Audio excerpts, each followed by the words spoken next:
le couteau s'enfonçait dans ma chair comme une caresse traîtresse, le sang chaud coulant sur mes doigts tremblants, et ce rire de garce résonnait encore dans mes oreilles tandis que l'obscurité m'engloutissait. J'étais mort, trahi par la femme que j'aimais et l'ami que je croyais fraternel, abandonné comme un chien dans l'appartement parisien qui puait la pluie et la trahison. Et puis, le miracle ou la malédiction, mes yeux s'ouvrirent sur le plafond craquelé de ma chambre, le réveil clignotant 8 heures du matin, le 15 juin 2023, exactement 24 heures avant que le monde ne s'effondre. Le message de papa sur mon téléphone, on déménage en Floride sans toi, ces mots, qui m'avaient brisé le cœur une fois, étaient là, intacts, comme une invitation à réécrire l'enfer. Je me redressai d'un bond, le cœur cognant comme un marteau-piqueur contre mes côtes.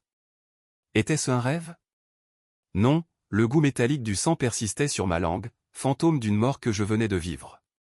Paris, ma ville natale, s'étalait sous ma fenêtre du 5e étage, rue de Rivoli, avec ses klaxons impatients et ses touristes ahuris par la tour Eiffel au loin. Mais cette fois, je n'étais plus l'idiot naïf, le fils ingrat que papa avait rayé de la carte familiale pour « mes erreurs ». J'étais revenu, armé de la connaissance du futur, prêt à arracher la gorge de ceux qui m'avaient égorgé. Marie, ma femme, avec ses yeux vert menteurs et son ventre gonflé d'un enfant qui n'était pas le mien. Antoine, mon meilleur ami, l'avocat véreux qui avait manigancé notre ruine pour une part du gâteau. Et papa, ce lâche qui préférait la Floride ensoleillée à son propre sang. Je saisis mon téléphone, effaçai le message sans le lire 2 fois. Pas question de laisser l'histoire se répéter. Cette fois, je serai le chasseur, pas la proie.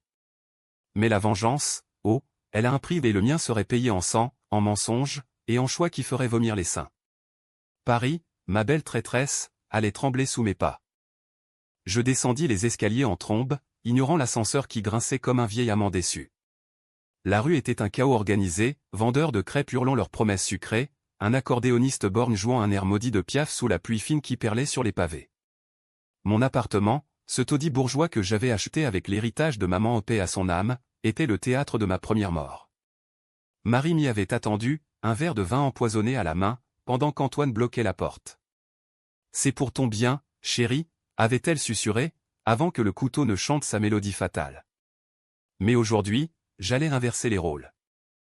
Mon premier arrêt, le café du coin, le petit Voltaire, où Antoine avait l'habitude de siroter son espresso à cette heure précise.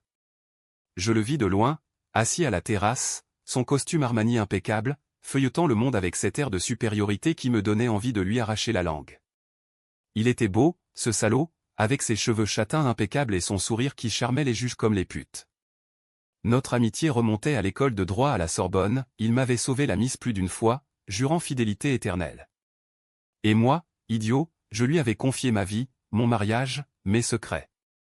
Il avait couché avec Marie dès notre lune de miel, et ensemble, ils avaient falsifié les papiers pour me dépouiller de tout, l'appartement, l'entreprise de consulting que j'avais bâtie de mes mains, même le compte en banque où dormait l'argent de maman. Je m'approchai, feignant la joie. « Antoine. Mon vieux, quel plaisir de te croiser si tôt. » Il leva les yeux, surpris mais ravi, comme un serpent qui sent la chaleur d'une proie.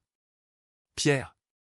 Assieds-toi, commande un café. » « Qu'est-ce qui t'amène ? » ?»« Marie est bien. » Son ton était mielleux, mais je voyais déjà les fissures, la bague qu'il portait au doigt, celle que j'avais offerte à Marie pour nos fiançailles, passée discrètement à son annulaire. J'avais vu ça dans ma vie précédente, juste avant le coup fatal. Nous parlâmes de banalités où le temps pourri, les élections présidentielles qui approchaient, Macron et son arrogance. Mais sous la surface, mon esprit bouillonnait. Je me rappelais la nuit de ma mort, après m'avoir saigné comme un porc, ils avaient mis en scène un suicide, un mot forgé de ma main accusant ma dépression, due à l'abandon familial. Papa, ce banquier retraité de Neuilly, avait gobé l'histoire, il avait vendu la maison familiale et filé en Floride avec ma sœur, me laissant pour mort aux yeux du monde. Le scandale avait éclaboussé, héritier ruiné se suicide après trahison paternelle. Les journaux en avaient fait leur chou gras, et Marie avait hérité de tout, veuve éplorée aux funérailles. « Écoute, Antoine, j'ai besoin de ton conseil légal. Urgent. » Je baissai la voix, comme si je confiais un secret d'État. Ses yeux s'illuminèrent la carpe qui mord à l'hameçon. « Bien sûr, mon ami. De quoi s'agit-il ? » Je sortis mon téléphone, feignant de consulter un mail. Papa m'a envoyé un message ce matin. Il déménage en Floride sans moi. Il dit que je suis un fardeau, que l'entreprise coule à cause de moi. Je laissai ma voix trembler, jouant l'homme brisé. Antoine posa sa main sur mon épaule, un geste fraternel qui me donna la nausée. Oh, Pierre. C'est dur. Mais tu sais, parfois, il faut couper les ponts. Marie et moi, on en a discuté. Discuté. Ces mots me frappèrent comme un uppercut. Il parlait de moi dans mon dos, tramait ma chute. Dans ma vie précédente, c'était là que tout avait commencé. Antoine avait convaincu Marie de me quitter, de me ruiner, pour qu'ils puissent s'enfuir ensemble avec l'argent. L'enfant qu'elle portait? Le sien, bien sûr. Un bâtard pour couronner leur union maudite. Je hochai la tête, ravalant ma bile. Justement, j'ai besoin de vérifier les contrats de l'entreprise. Quelque chose cloche. Tu peux jeter un œil. Il accepta, trop vite, et nous convînmes d'un rendez-vous à son cabinet l'après-midi. Parfait. J'avais 24 heures pour planter les graines de leur destruction. De là, je filai chez moi.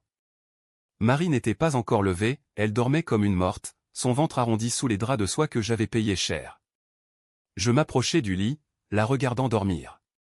Elle était belle, maudite soit-elle, avec ses cheveux roux cascadant sur l'oreiller, ses lèvres pleines entr'ouvertes sur un ronflement léger. Dans ma première vie, je l'adorais, je l'avais rencontrée à une expo au Louvre, où elle posait comme modèle pour un peintre raté. Nous avions ri, fait l'amour dans les toilettes du musée, et elle m'avait juré fidélité éternelle. Mensonge. Tout n'était que mensonge. Je posai une main sur son ventre, sentant le léger mouvement de l'enfant. Pas le mien. J'en étais certain maintenant, avec la clarté du revenant. Un test ADN volé dans ma mort passée l'avait prouvé, l'ADN ne mentait pas. Mais aujourd'hui, je n'allais pas hurler, pas encore. Non, la vengeance devait être lente, comme un vin français qui mûrit en cave. Bonjour, mon amour, murmurai-je en l'embrassant sur le front. Elle s'étira, souriante, innocente. Pierre? Tu es rentré tôt. Tout va bien? Sa voix était douce, un poison sucré. Parfaitement. J'ai une surprise pour toi. Allons déjeuner au Fouquet's. Et appelle Antoine, qu'il se joigne à nous. Ses yeux s'écarquillèrent de joie feinte. Vraiment? Oh, chérie, tu es le meilleur. Le déjeuner fut un chef-d'œuvre de tension. Au Fouquet's, sous les lustres cristallins et les serveurs guindés, nous trinquâmes à notre avenir. Antoine arriva en retard, excuse bidon sur les lèvres, mais son regard glissa sur Marie comme une caresse interdite. Je les observais, notant chaque geste, la façon dont elle touchait son alliance Soma Alliance, la manière dont il évitait mes yeux quand il parlait de restructuration financière. Il pensait me tenir, me manipuler comme un pantin. Mais j'étais le marionnettiste maintenant. J'ai une idée folle, lancai-je au dessert, un éclair au chocolat dégoulinant de crème. Et si on vendait l'appartement? On pourrait investir dans quelque chose de plus grand, près de la Seine. Ou même suivre papa en Floride. Le silence tomba comme une guillotine. Marie pâlit, Antoine toussa dans son café. La Floride? Pierre, tu délires. Ton père t'a exclu, souviens-toi du message. Je feignis la confusion. Quel message? Je ne l'ai pas vu. Montre-moi. Marie balbutia, cherchant son téléphone, mais je l'interrompis. Peu importe. L'important, c'est nous trois. Ma famille. Nous trois. Le mot les frappa comme un fouet. Antoine changea de sujet, parlant d'un client fictif, mais je voyais la sueur perler sur son front. Après le repas, je les laissai partir ensemble, allez, amusez-vous, je dois travailler, et les suivis discrètement. Ils se crurent malins, montant dans un taxi vers l'hôtel particulier d'Antoine, rue des Saints-Pères. J'attendis dans l'ombre, fumant une cigarette roulée main, imaginant déjà le feu qui consumerait leur nid d'amour. La nuit tomba sur Paris comme un linceul. Je rentrai seul, ouvris mon ordinateur, et commençai à fouiller. Dans ma vie précédente, j'avais découvert trop tard les transferts bancaires, des millions siphonnés vers un compte offshore aux Bahamas, signés de ma main falsifiée. Antoine, avec son cabinet d'avocats véreux, avait tout orchestré. Mais cette fois, j'avais l'avance. J'appelai un hacker freelance que je connaissais de l'université, un type louche nommé Lucas, qui opérait depuis un sous-sol de Montmartre. J'ai besoin d'un accès total au compte d'Antoine Duval. Tout. Et discrètement. Lucas rit, sa voix rauque comme du gravier. Pierre, mon pote, ça va coûter cher. Et risqué. Tu sais ce qu'il fait au traître? Je souris dans le noir. Justement. Fais-le. Et ajoute un petit bonus, un virus qui efface tout s'il touche à ses fichiers. L'accord fut scellé. À minuit, les 1er mai arrivèrent, preuves irréfutables de fraude fiscale, de pots de vin à des juges, et jackpot des correspondances torrides avec Marie, datant de 6 mois avant notre mariage. Je lus une lettre, le cœur se tordant malgré tout. Mon amour, Pierre est un boulet. Une fois qu'on l'aura ruiné, on s'enfuira. L'enfant sera à nous. L'enfant. Ce monstre qu'elle portait. Une vague de rage me submergea, et je dus m'asseoir, les mains tremblantes. Était-ce là le début de ma chute morale? Déjà, je sentais la vengeance me corrompre, me transformer en bête. Mais non, pas de pitié. Pas pour eux. Le lendemain matin, le 16 juin, le jour de ma mort originelle, je me levai tôt. Marie était partie, faire des courses, laissant un mot sucré. Je fouillai sa chambre, trouvant la boîte à bijoux cachée sous le matelas, des lettres d'Antoine, un test de grossesse positif, et un billet d'avion pour la Floride à son nom. Papa l'avait invité, la garce. Rejoins-nous, ma belle-fille. Pierre n'est plus de la famille. Le puzzle se complétait, mon père, ce vieux schnock, avait comploté avec eux pour me déshériter, attiré par les charmes de Marie et les promesses d'Antoine d'un investissement floridien juteux. La fureur me consumait. Je sortis le couteau de cuisine, celui-là même qui m'avait tué, et le serrai dans ma paume jusqu'au sang. Pas pour les tuer ou pas encore. Pour me rappeler que j'étais vivant, que cette seconde chance était un don des dieux païens. Je rangeai l'arme et appelai Antoine. Viens ce soir. On signe les papiers pour l'entreprise. Marie sera là. Célébration. Il accepta, voix excitée. Parfait. Le piège se refermait. Mais au fond de moi, une voix murmurait, et si je devenais pire qu'eux? Et si la vengeance me dévorait avant qu'elle ne les touche? Paris, avec ses lumières tentatrices, semblait me narguer. La Seine coulait, indifférente, emportant les secrets des damnés. La journée s'étira comme une toile d'araignée sous la pluie incessante. Je passai l'après-midi à assembler les pièces, impression des mets, capture d'écran des transferts, même une photo volée par Lucas d'Antoine et Marie enlacée dans un café discret de Saint-Germain. Chaque preuve était une lame aiguisée, prête à trancher. Mais la vraie arme, c'était le timing. Ce soir, à 20h, ils viendraient tous les deux, pensant sceller ma ruine. Au lieu de ça, je leur offrirais un avant-goût de l'abîme. Je préparais l'appartement comme un décor de théâtre absurde, bougies parfumées à la lavande, le préféré de Marie, une bouteille de Château Margaux 2010 sur la table, et des dossiers falsifiés que j'avais bricolés avec l'aide de Lucas. Il montrait une faillite imminente de l'entreprise, signée de ma main, les poussant à me sauver, en me forçant à vendre tout à bas prix. Ironie, dans ma vie passée, c'est exactement ce qu'ils avaient fait, me laissant mendier dans les rues de Belleville avant le coup de grâce. À 19h30, la sonnette retentit. Marie entra la première, radieuse dans une robe rouge sang qui moulait son ventre. Chérie, ça sent divinement bon. Qu'est-ce que tu nous réserves? Elle m'embrassa, lèvres chaudes, et je dus me retenir pour ne pas la repousser. Antoine suivit, bouquet de roses à la main, pour elle, évidemment. Pour la future maman, dit-il en les lui tendant. Elle rougit, un éclat complice dans les yeux. Je souris, jouant l'hôte parfait. Installez-vous. Le vin est ouvert. Nous dînâmes d'un coq au vin que j'avais commandé chez un traiteur, pas le temps pour la cuisine, seulement pour la comédie. La conversation glissa sur des terrains minés, papa et son message, que je feignis d'ignorer, l'entreprise, que Antoine disséquait avec avidité, l'enfant, que Marie caressa en me jetant des regards coupables. Il moue, elle sera parfait, n'est-ce pas, Pierre, demanda-t-elle, voix chevrotante. Je hochai la tête. Parfait. Comme notre famille.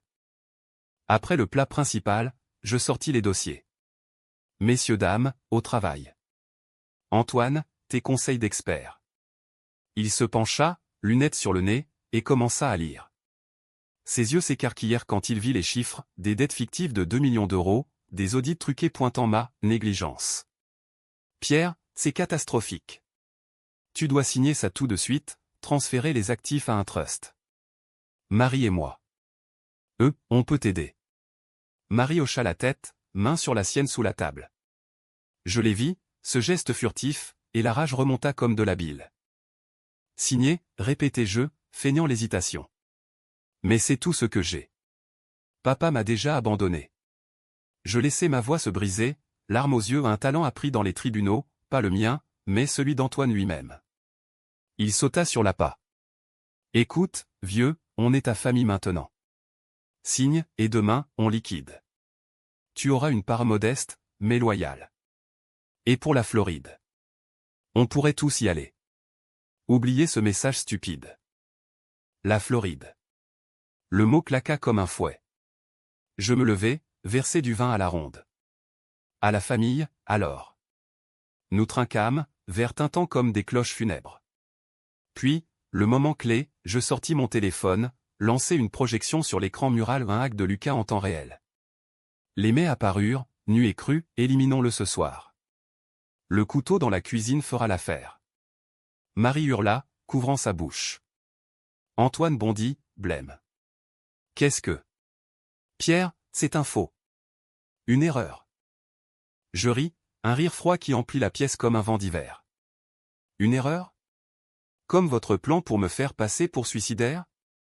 Comme les transferts vers les Bahamas? Ou comme cet enfant, Antoine, qui porte ton ADN et non le mien? Marie s'effondra en sanglots, suppliante. Pierre, je t'en prie. C'était une folie. On t'aime encore. Aime. Le mot me fit gerber intérieurement. Je m'approchai d'elle, la relevant doucement. Aime.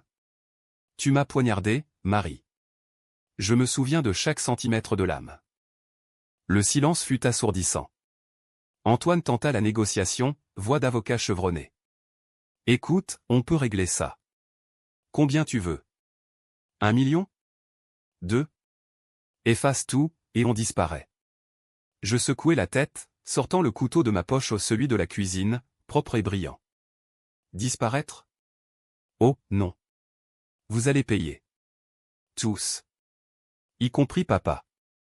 Je vis la peur dans leurs yeux, pure et délicieuse. Mais au lieu de frapper, je posai la lame sur la table. Pas ce soir. Ce soir, vous signez. Confessez tout. Ou demain, Paris saura qui vous êtes vraiment. Ils signèrent, main tremblante, des aveux notariés que j'avais préparés. Fraude, adultère, complot de meurtre.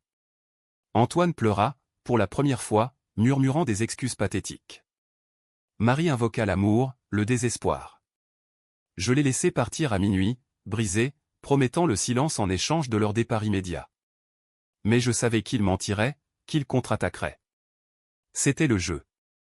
Seul, je m'assis dans le noir, le couteau à la main. La vengeance avait commencé, mais elle me rongeait déjà. Étais-je un héros ou un monstre? La ligne était fine, et Paris, avec ses ombres longues, ne pardonnait pas les hésitations. Le lendemain, les journaux annoncèrent un scandale, Antoine Duval, avocat renommé, arrêté pour fraude massive. Marie, en fuite, avorta dans une clinique anonyme, nouvelle que Lucas me glissa comme un bonbon empoisonné. Papa appela, voix chevrotante depuis Miami. Fils? Qu'est-ce qui se passe? Marie dit que tu as pété les plombs. Je ris. Pété les plombs? Non, papa. J'ai juste ouvert les yeux. Reviens, ou je publie t'aimer aussi. Il raccrocha, terrifié. La traque continuait. Mais une ombre planait, et si ma sœur, innocente, payait pour les péchés du père? Les choix devenaient gris, controversés. Tuerais-je pour venger, ou pardonnerais-je pour survivre? La scène murmurait ses secrets, et moi, je marchais sur le fil. Les jours suivants furent un tourbillon de chaos orchestré. Paris, cette salope capricieuse, semblait conspirer avec moi, la pluie cessa enfin, révélant un ciel d'acier sous lequel je traquais mes proies. Antoine fut incarcéré à la santé, son empire juridique s'effondrant comme un château de cartes sous les assauts des flics. J'avais anonymement fourni les preuves à un procureur incorruptible, rareté en France, mais Lucas avait ses contacts. Les manchettes hurlaient, scandale au barreau, l'avocat des élites impliqué dans un complot familial. Marie, elle, avait disparu, laissant derrière elle un appartement vide et un mot larmoyant, pardonne-moi. J'étais faible. L'enfant. C'était une erreur. Erreur. Le mot me hantait. Était-ce une erreur, ou le calcul froid d'une ambitieuse? Je fouillais son passé, creusant dans les archives numériques que Lucas déterrait comme un chien de chasse. Marie n'était pas la modeste modèle que j'avais crue, fille d'un politicien corse véreux, elle avait fui Bastia après un scandale de corruption impliquant son père. Paris était son terrain de jeu, et moi, son marchepied vers les hautes sphères. Antoine? Son amant de longue date, rencontré lors d'un gala à Cannes. Leur plan pour moi remontait à des mois, me marier, me ruiner, me supprimer. Mais papa. Ah, papa était la cerise empoisonnée. Depuis la Floride, il bombardait mon téléphone de messages suppliants. Pierre, mon fils, c'est un malentendu. Ta sœur veut te voir. Reviens dans le droit chemin, droit chemin. L'ironie me fit éclater de rire dans le métro bondé, direction Neuilly pour fouiller la maison familiale avant qu'ils ne la vendent définitivement. La villa, ce manoir haussmannien avec jardin potager et cave à vin, était le symbole de mon enfance volée, maman y était morte d'un cancer, laissant à papa un veuf aigri obsédé par l'argent. Il m'avait toujours vu comme l'échec, le fils prodigue qui préférait l'art au banking. J'arrivais sous un soleil pâle, la grille ouverte aux négligences de domestiques. La maison puait l'abandon, meubles couverts de draps, photos de famille jaunies. Dans le bureau de papa, je trouvais le coffre-fort, combinaison inchangée depuis l'enfance, ma date de naissance. Ironie cruelle. À l'intérieur, documents, un chéquier, et une liasse de lettres. Une attira mon œil, adressée à Marie, signée de la main paternelle. Ma chère, Pierre est un poison. Antoine m'a convaincu, avec lui hors jeu, tu hériteras de tout. Viens en Floride, deviens ma fille pour de vrai. Le monde vacilla. Papa n'était pas un pion, il était le roi noir. Il avait initié le complot, attiré par les courbes de Marie et les rêves d'une retraite dorée loin des impôts français. Ma sœur, Élise, 22 ans, étudiante en lettres à la Sorbonne, était-elle complice? Les lettres ne le disaient pas, mais un mail joint la mentionnait, Élise est d'accord. Elle déteste son frère l'égoïste. Déteste. Le mot me transperça plus fort que le couteau.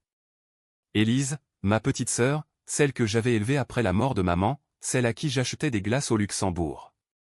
Trahie par le sang même.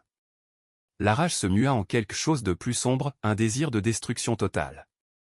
Je photocopiai tout, verrouillai le coffre, et sortis, l'esprit en feu. Ce soir-là, je rencontrai Élise au café de Flore, lieu de nos confidences d'antan. Elle arriva en retard, Jean Skinny et écharpe Hermès cadeau de papa, sans doute. Frangin. Qu'est-ce qui se passe avec Antoine? Les news en parlent partout. Son ton était léger, mais ses yeux fuyants.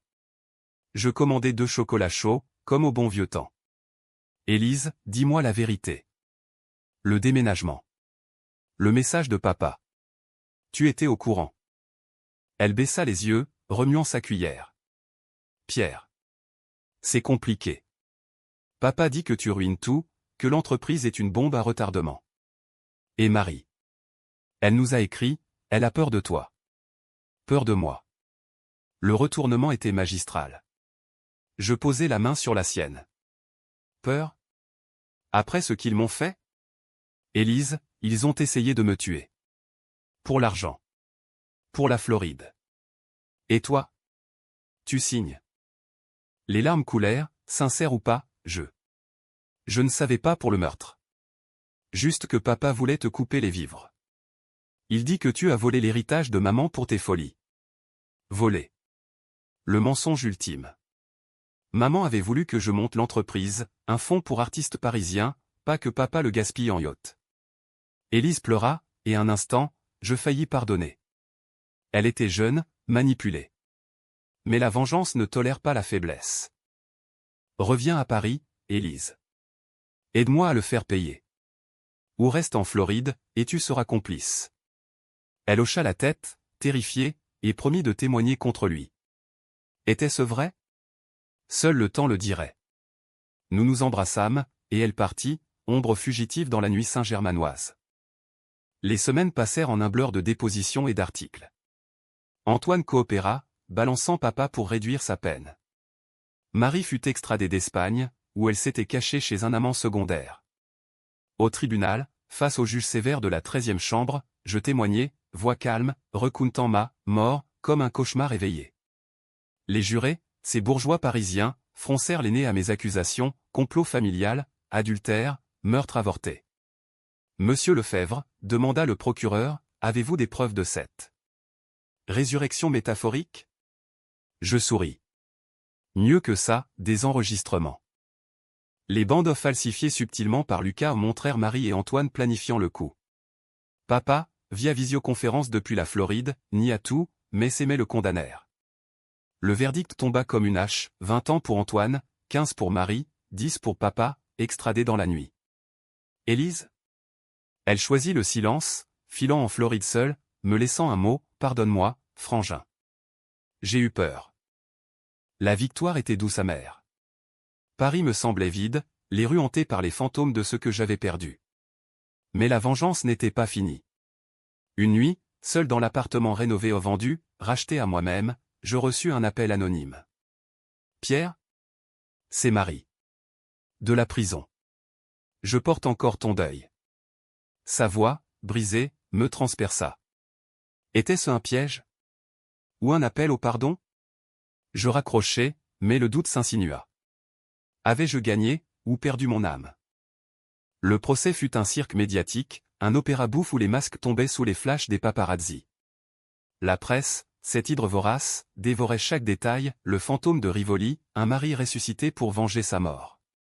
J'étais devenu une célébrité maudite, interviewée par France Inter, traquée par Gala pour des ragots sur Marie, la veuve noire aux yeux verts. Paris, ville des amours impossibles, se délectait du drame, mais moi, je suffoquais sous le poids de mes choix. Papa, lors de son audience d'extradition à l'aéroport de Miami, hurla son innocence dans les micros. Mon fils est fou. Il invente tout pour l'héritage. Mais les preuves étaient accablantes, ses signatures sur les faux, ses mailles lubriques à Marie. Élise refusa de témoigner, invoquant la loyauté familiale. Loyauté. Le mot me fit vomir. Elle avait choisi le camp des vaincus, et je la rayais de ma vie, comme papa l'avait fait avec moi. Pas de coup de fil, pas de visite.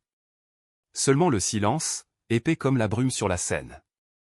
Antoine, en cellule, tenta le suicide une lame de rasoir dans la gorge, écho moqueur de ma propre faim. Il survécut, paralysé, et m'écrivit une lettre depuis son lit d'hôpital, « Pierre, je mérite ça. » Mais l'enfant. Il n'était pas à moi non plus. Marie mentait à tout le monde. Le twist me frappa comme un camion, l'avortement, les mensonges. Qui était le père, alors? Un autre amant? Moi? Le doute me rongeait, transformant la vengeance en poison lent. Je décidai de creuser. Lucas, mon diable gardien, fouilla les hôpitaux parisiens. Résultat, le test ADN original, volé dans les dossiers de Marie, pointait. Moi. L'enfant était le mien. La révélation me terrassa. Marie avait menti pour manipuler Antoine, pour accélérer le complot. J'avais tué mon propre futur dans ma rage, non, pas tué, car elle avait avorté par peur. La culpabilité me submergea, première fissure dans mon armure de vengeur. Pourtant, je continuais. La haute trahison exigeait une chute totale. J'organisai une réception symbolique dans l'appartement, invités triés sur le volet, journalistes, rivaux d'Antoine. Au menu, confession lue à voix haute, 20 bus sur des toasts à la mémoire des traîtres. Un performeur, un mime excentrique rejoua ma mort, couteau factice et tout, provoquant rire nerveux et dégoût. Controversé? Absolument. Les féministes hurlèrent au sexisme pour avoir exposé Marie, les conservateurs pleurèrent la famille brisée. Moi? Je m'en foutais. La vengeance était un art français, cru et sans merci. Puis vint le twist personnel, une nuit, ivre de Bordeaux, je revis maman en rêve. Elle, avec son sourire doux et ses yeux bleus, me murmura « Arrête, Pierre. La haine te tuera à nouveau. » Je me réveillai en sueur, le couteau à la main, celui que je gardais comme talisman. Était-ce la fin? Pardonner? Non, pas encore. Papa atterrit à Roissy sous escorte, menottes au poignet. Au parloir de la prison de Fresnes, il me supplia, vieillard brisé. Fils, j'ai eu tort. L'argent m'a aveuglé. Marie m'a ensorcelé. Laisse-moi sortir, je te rends tout. Tout. Trop tard. Je lui montrai la dernière preuve, un enregistrement de lui, bourré, confessant à Élise le plan complet. Ton frère doit disparaître. Pour nous. Élise avait tout su, et l'avait tu. Papa pleura, s'effondra. Elle m'a forcé. Mensonge. Je partis sans un mot, le laissant pourrir. Marie, elle, fut mon ultime confrontation. À la maison d'arrêt de Fleury-Mérogis, séparée par une vitre, elle était pâle, cheveux ternes, sans le rouge à lèvres vénéneux. Pierre. L'enfant était tien. Je l'ai su trop tard. J'ai eu peur, j'ai menti pour qu'Antoine me protège. Ses larmes étaient réelles, cette fois. Je touchais la vitre, fantôme d'un amour mort. Peur? Tu m'as tué, Marie. 2 fois. Elle secoua la tête. Non. Tu es vivant. Et moi, je crève ici. Laisse-moi sortir. On recommence. Recommencer. La tentation me saisit, une vie nouvelle, sans vengeance. Mais non. Adieu, Marie. Porte mon deuil éternellement. Je partis, cœur lourd, mais libéré. Dehors, Paris brillait, indifférente. Pourtant, la tension culmina. Élise m'appela, voix brisée. Pierre, papa est mort. Crise cardiaque en cellule. Il a laissé un mot pour toi, pardonne ton vieux père. Mort. Le mot final. J'éclatai en sanglots dans la rue, sous les néons de Pigalle. La vengeance avait gagné, mais à quel prix? Ma sœur? Était-elle innocente? Je réservai un billet pour la Floride. Il était temps de clore le cercle. La Floride m'accueillit comme un mirage moite, palmiers ployants sous le soleil implacable, plage de sable blanc où les retraités français comme papa venaient crever en paix. Miami, avec ses yachts ostentatoires et ses clubs branchés, était l'antithèse de Paris superficielle, chaude, sans l'âme torturée des boulevards. Je louai une décapotable rouge, claquai des billets pour un hôtel sur Ocean Drive, et roulai vers la maison qu'Élise avait héritée, une villa modeste à Coconut Grove, entourée de manguiers et de regrets. Elle m'ouvrit la porte en peignoir, yeux rougis, l'air d'un fantôme. Pierre. Tu es venu. Pas d'embrassade, seulement un regard chargé d'années perdues. La maison puait le chagrin, photo de papa sur la cheminée, son fauteuil vide, une bouteille de rhum entamée sur la table. Nous nous assîmes sur la terrasse, face à la baie scintillante, et les mots coulèrent comme le Gulf Stream. Il est mort en pensant à toi, murmura-t-elle. Il regrettait tout. Marie, l'argent, le message. Il disait que tu étais son plus grand échec. Échec. Le mot raviva la braise. Je sortis les lettres, les jetai sur la table. Et ça? Tes silences? Tu savais, Élise. Pour le complot. Pour ma mort. Elle pâlit, prit une gorgée de rhum. J'avais 22 ans, Pierre. Papa me manipulait, me disait que tu étais un junkie, que l'entreprise ruinait la famille. Marie. Elle me haïssait, me traitait de gamine. J'ai signé par peur. Peur. Encore. Tout le monde avait peur, sauf moi, le revenant. Je la regardais, vraiment, ma petite sœur, avec ses taches de rousseur et son diplôme de littérature fraîchement décroché. Innocente? Peut-être. Ou peut-être pas, prouve-le, dis-je froidement. Aide-moi à finir. Finir quoi? La vengeance semblait achevée, Antoine en chaise roulante pour la vie, Marie en cellule à vie, papa sous terre. Mais le vide persistait, un trou noir dans ma poitrine. Élise hocha la tête. Qu'est-ce que tu veux? Je souris, sombre. Raconte tout aux flics floridiens. Les investissements illégaux de papa ici, les fonds détournés de Paris. Ferme la boucle. Elle accepta, et 2 jours plus tard, les autorités américaines perquisitionnèrent la villa. Des millions en cash cachés sous les lattes du plancher, des comptes offshore liés à Antoine. Élise témoigna, brisée maisonnette, et la Floride devint le tombeau final des Lefebvre. Elle hérita de miettes, assez pour recommencer à Paris sans moi. Le dernier soir, nous marchâmes sur la plage, vagues léchant nos pieds nus. Et maintenant, demanda-t-elle. Je haussai les épaules. Je rentre. Reconstruire.